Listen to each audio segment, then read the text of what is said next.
보세요. 자, 이제 무엇을 할 거냐면 이제 호르몬하고 호르몬에 대한 여러 가지 이야기가 나오는데 이걸 하기 전에 앞에서 이제 그때는 나랑 따로 한번 압축해야 돼. 그래서 호르몬이라는 것이 나오고 전 시간에 우리가 무엇을 배웠냐면 신경이라는 것을 배웠어요. 그래서 호르몬과 이 신경 둘이서 궁극적으로 이 신경하고 호르몬을 통해서 어떤 일을 수행하고자 하는 것이냐면 바로 항상성을 유지하려고 하는. 자, 이거를 조금 문장으로 바꾼다라면 얘는 항상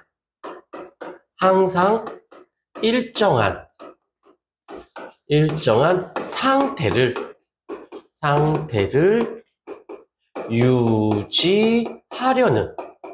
유지하려는 성질을 우리는 항상성이라고 합니다. 그런데 여기서 궁극적인 목표 지향점은 무엇이냐면 내 몸에서 어떤 정원 동물인 것처럼 내가 배가 부르면 식욕이 없어지고 허기가 지며 식욕이 땡기고 추우면 몸을 움츠리고 더우면 땀이 나고 이런 모든 우리 생명체들은 거의 무엇을 항상성 유지에 굉장히 많이 신경을 써요. 그런데 이 항상성을 하는 방식에는 이 신경을 통해서 항상성 유지하는 방식이 있고 또 하나는 호르몬이라고 하는 방식을 통해서 항상성을 유지하려는 방식이 있고 크게 두 가지로 나뉜다는 거예요. 근데 이것도 막상 어떻게 라고 할 수도 있는데 막상 이야기를 들어보면 생각보다 어렵지는 않습니다. 그래서 자세히만 들으면 일단 무조건 다 외우지 않아도 되는 부분들이 생각보다 많아. 그래서 그것들을 잘 방향을 잡을 수 있게끔. 자, 그러면 지금은 이 호르몬이라고 하는 아이에 대해서 조금 개념적인, 기능적인 부분들을 좀 알고 좀 가도록 할게요. 여기서 이제 첫 번째 나와야 할 부분이 무엇이냐면 이 호르몬은 첫 번째야, 외우지 마. 외우기보다는 이해를 하면서 방향성을 잡고 그러면서 매끄럽게 문제 풀기 위해 외워 놓는 게 편하구나. 그러니까 이런 거지. 외워야지만 풀 수 있는 것도 있겠지만 그 부드럽게 문제를 풀기 위해서 외우는 게 수월하겠어. 즉 외우지 않아도 답은 구할 수 있는 문제들이 생각보다 있으니까 그냥 어서처럼 무조건 외워라고 하진 안 해도 된다라는 거. 일단 호르몬 첫 번째는 무엇이 있냐면 이거예요. 생성, 장소. 호르몬이 만들어지는 장소가 있고 그 호르몬의 기능을 수행하는 장소가 이렇게 나뉘어져 있습니다. 만들어지는 곳 따로 기능을 수행하는 곳이 따로 되어져 있다는 거. 그런데 이렇게 일상적인 용어처럼 생성 장소, 기능 수행 장소라는 말을 안 쓰고 어휘를 살짝 바꿔요. 뭐라고?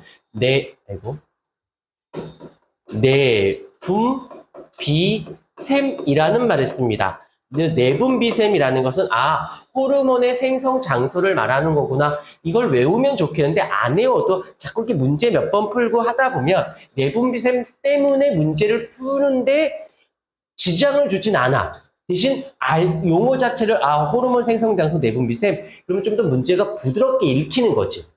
무슨 말인지 이해가 됐을 거야. 무조건 외우지 마세요. 그 다음에 여기를 뭐라고 하냐면 기질이라는 말을 씁니다. 기질. 그래서 기질이라는 말의 뜻은 호르몬의 기능을 수행하는 장소라는 말 뜻이에요.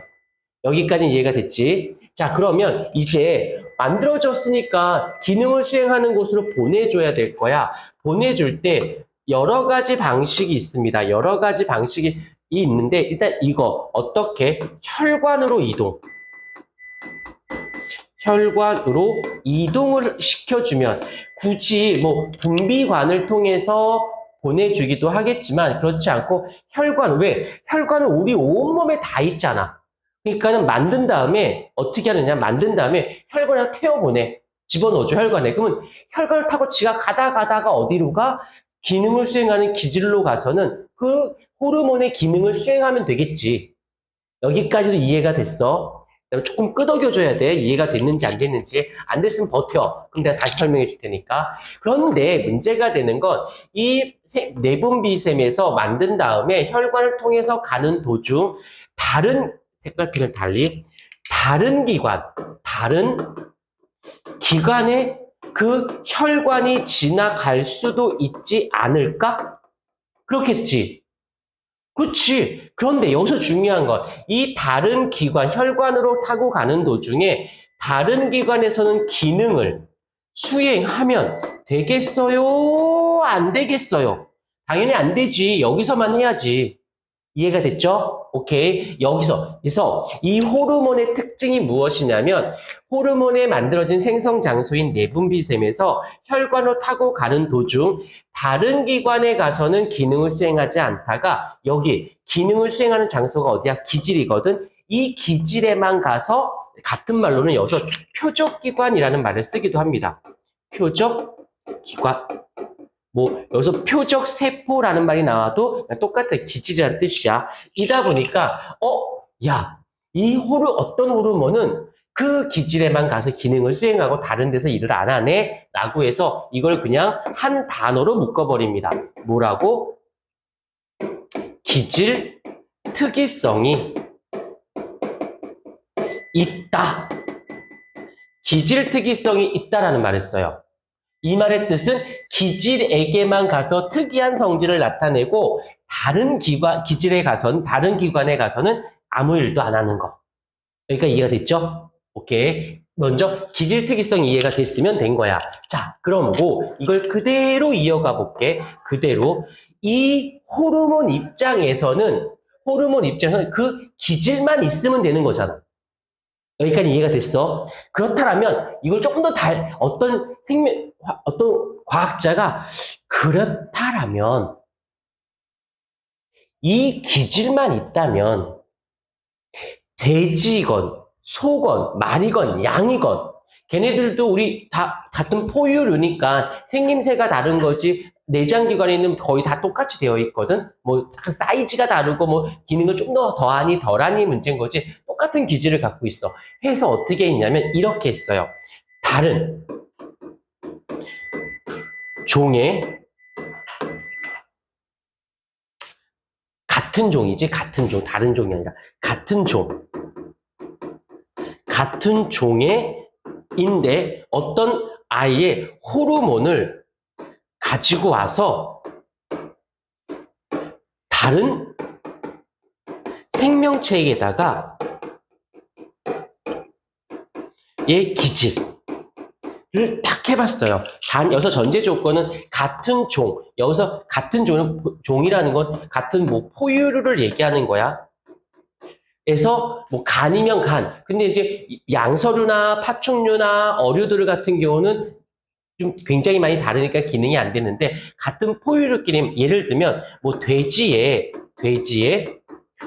인슐린이 뭔지 모르셔도 돼요. 좀 이따 다 설명할 거니까. 돼지의 인슐린이라고 하는 호르몬을 뽑아가지고 이 인슐린을 어떻게 인슐린의 기질이 어디가 되냐면 간이 됩니다. 간에 가서 넣어줘봤더니 어떤 일을 발생했냐면 분명히 돼지의 인슐린인데 뭐 당연히 돼지에도 간이 있겠지. 인슐린 뽑아서 했더니 어떤 기능을 수행하더랍니다. 다시 말하면 나는 돼지의 인슐린이니까 돼지의 간만 할 거야. 돼지의 간이 안 중요하고 내가 인슐린이야? 그럼 난 간에 가서 혈당량을 낮추는 일을 할 거야. 그게 돼지의 간이든 소의 간이든 사람의 간이든 그냥 간이 있으면 그 기질만 있다면 특이한 성질을 나타내지 않는다는 뜻이지.